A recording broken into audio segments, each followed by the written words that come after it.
बहुत बहुत स्वागत है आपका इकोनॉमिक्स हिंदी विथ मैथ में। तो आज की इस वीडियो में हम करने वाले हैं आसवन विधि। अगर आपने इससे पहले की वीडियो नहीं देखी, उसके अंदर हमने 5 विधियां डिस्कस की हैं। सारी की सारी विधियां मैंने एक्सप्लेन करी हैं, कैसे आप जो है उन विधियों का यूज करके जो है कैसे आप अलग कर सकते हैं पदार्थों को, एक दूसरे से मिले हुए पदार्थों को कैसे अलग कर सकते हैं। और जो उन विधियों से पदार्थ अलग नहीं होते वो आसवन विधि और क्रिस्टलीकरण विधि द्वारा अलग होते हैं। ठीक है, तो कैसे हम करेंगे इसको हम देखते हैं। आसवन विधि को करते हैं। ये जो हमारा क्लास 9th का जो है चैप्टर चल रहा था, दूसरा चैप्टर है ये क्लास 9th का साइंस का। ठीक है, तो यहाँ पर हम स्टार्ट करते हैं। देखिए, मूल सिद्धांत पहले पढ़ते हैं। आसवन विधि का मूल सिद्धांत क्या होता है? दो संघटकों, यानी दो संगठन मतलब पदार्थ हो सकते हैं, ठीक है, तत्व हो सकते हैं, कोई भी चीज हो सकती है। दो संघटकों के बीच में क्वथनांक एक दूसरे से कम होता है। यानी अगर एक पदार्थ है, ठीक है, यहाँ पर अगर एक पदार्थ है और दूसरा पदार्थ है, तो इन दोनों पदार्थों का क्वथनांक, ठीक है, जो क्वथनांक होता है वो क्या होता है? अलग अलग होता है। क्वथनांक क्या हो सकता है? अलग अलग हो। ऐसा नहीं हो सकता कि बिल्कुल इसका क्वथनांक इस क्वथनांक के बराबर हो। अब क्वथनांक क्या होता है? क्वथनांक का मतलब होता है कि देखिए, कोई पदार्थ, यहाँ पर क्वथनांक का मतलब क्या है कि कोई, अगर हम यहाँ पर जो है गर्म करते हैं, यहाँ पर दो तीन पदार्थ मिला के हम उसको गर्म करेंगे, इस तरह से गर्म करेंगे, तो यहाँ पर क्या होगा? जब हम इसको गर्म करेंगे तो यहाँ पर क्या है, कौन सा पदार्थ गर्म हो कि पहले हवा में उड़ता है। मतलब क्वथनांक का मतलब हो गया कि कौन, जब कोई पदार्थ यानी अपना रूप जिस तापमान पर, तापमान, ठीक है, तापमान, तो कोई पदार्थ जिस तापमान पर अपने रूप को बदलता है, या फिर कहें अपना रूप में परिवर्तित करता है, या फिर कहें कि गैस में बदलता है, ठीक है, द्रव से गैस बन रहा है, गैस से ठोस बन रहा है, इस तरह से जो जब जिस तापमान पर ये पदार्थ अपना रूप बदलेगा, उस तापमान को हम उसका क्वथनांक कहेंगे, उस पदार्थ का क्वथनांक कहेंगे। तो हम यहाँ पर अगर मान लीजिए इसके अंदर जल भर दिया, पानी भर दिया, ठीक है, तो इसके अंदर हमने क्या भर दिया? पानी। अब यहाँ पर हमने पानी को भर दिया है।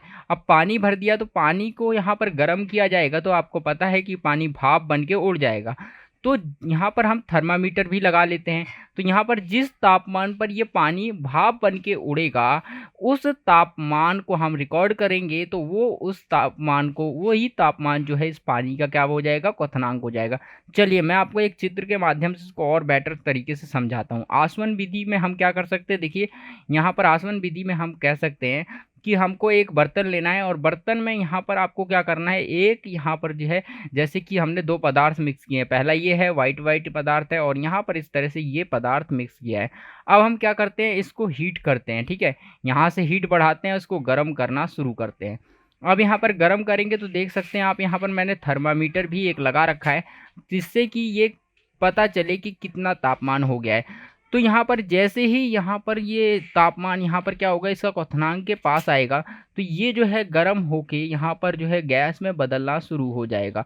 तो यहाँ से ये पदार्थ निकलेगा, ठीक है, दो पदार्थ हैं। जो पदार्थ जो है पहले उबल करके यहाँ से बाहर निकलेगा, उसको हम उसका तापमान रिकॉर्ड कर लेंगे, तो उस तापमान को उसका क्वथनांक कहेंगे। तो इस तरह से जो जिसका क्वथनांक कम होगा वो देरी से आएगा, मतलब जो जिसका क्वथनांक कम होगा वो पहले, यानी क्वथनांक अगर कम है, ठीक है, अगर क्वथनांक अगर कम है, अगर कम होगा तो वो पहले मतलब पहले आ जाएगा।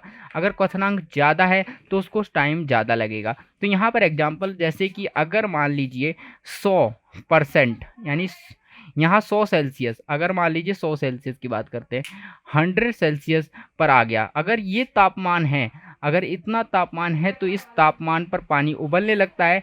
हो सकता है ये कोई और दूसरा पदार्थ हो जो कि आपका जो है 90 सेल्सियस पर ही उबलने लग जाए और गैस में बदल जाए, ठीक है। तो ऐसे में क्या होगा, हम यहाँ पर इनका जो अंतर आता है, मान लीजिए 90 नहीं है तो 98 सेल्सियस पर भी हो सकता है, 99 पर भी हो सकता है। तो इस तरह से जो ये थोड़ा थोड़ा अंतर आता है, और इस अंतर पर जो इसमें जो है रूप को बदलने की प्रक्रिया है, उसके माध्यम से यहाँ पर देखिए अगर जिसका कम है तो पहले निकल जाएगा, तो हम यहाँ पर इकट्ठा कर लेंगे, ठीक है। यहाँ पर हम इसको इकट्ठा कर लेंगे, उसके बाद जो यहाँ पर बच गया वो अलग हो जाएगा, ठीक है। तो इस तरह से हम जो है आसवन विधि द्वारा हम इसको अलग करते हैं। देखिए आसवन विधि में और क्या होता है, आसवन विधि में यहाँ पर देखिए क्वथनांक कम होता है एक दूसरे से, और यह विधि 2 या 2 से जो है अधिक घुलनशील द्रवों को अलग करती है। यानी 2 या 2 से अधिक घुलनशील द्रव होंगे, एक द्रव की बात नहीं हो रही यहाँ पर, क्या है 2 या 2 से अधिक हो सकते हैं, ठीक है। 3 द्रव्य हो सकते हैं, 4 हो सकते हैं, तो इसमें बहुत सारे हो सकते हैं, उन सब का पता हम इस तरह से अलग कर सकते हैं, ठीक है। अब हम देखेंगे क्रिस्टलीकरण विधि। अब क्रिस्टलीकरण विधि क्या होती है उसको देखेंगे।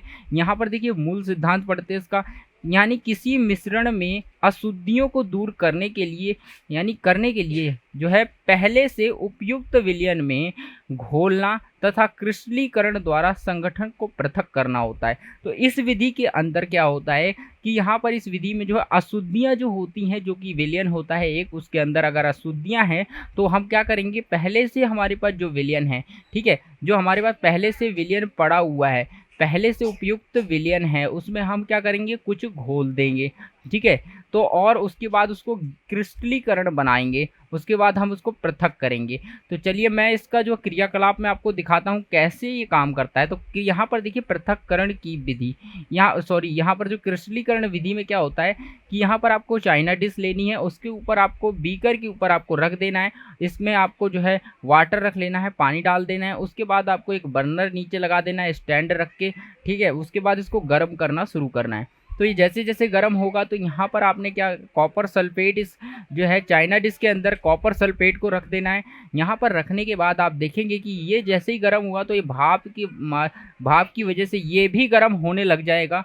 और यहाँ पर ये गर्म होने लगा तो यहाँ पर देख सकते हैं चाइना डिश में क्या होगा कि यहाँ पर जो पदार्थ है ये अलग हो जाएंगे यहाँ से, ठीक है। तो इस तरह से पृथक्करण की विधि द्वारा यहाँ पर जो है क्रिस्टलीकरण विधि द्वारा हम पदार्थों को अलग कर सकते हैं, जो है क्रिस्टल बना सकते हैं, ठीक है, क्रिस्टल बना के अलग कर लेते हैं। तो दोस्तों आई होप आपको ये समझ में आ गए होंगे 2 पॉइंट, कौन सा है, आसवन विधि है और क्रिस्टलीकरण विधि है। आसवन विधि में हम क्या करते हैं, क्वथनांक के आधार पर पदार्थों को अलग करते हैं, ठीक है। बहुत 1 या 2 से अधिक पदार्थ होते हैं उनको हम अलग कर सकते हैं, ठीक है। उसके बाद क्रिस्टलीकरण है, हम क्रिस्टलीकरण से हम क्या करते हैं कि एक विलयन होता है उसमें हम उसको गर्म करते हैं और उसमें हम कुछ मिला देते हैं, उसके बाद उसको गर्म किया जाता है, उसके बाद हम जो है उसको संगठक को पृथक कर लेते हैं, ठीक है, क्रिस्टल करके इसको अलग किया जाता है। तो आई होप दोस्तों तो ये समझ में आ गया। अगर आपको ये समझ में आ गया, वीडियो अच्छी लगी हो तो वीडियो को लाइक करें, और चैनल पर पहली बार आए हैं तो चैनल को सब्सक्राइब करके बेल आइकन कॉल पर सेट कर लें ताकि आपको हमारी वीडियोज़ मिलती रहे। चलिए अब हम मिलते हैं इसके नेक्स्ट पार्ट में।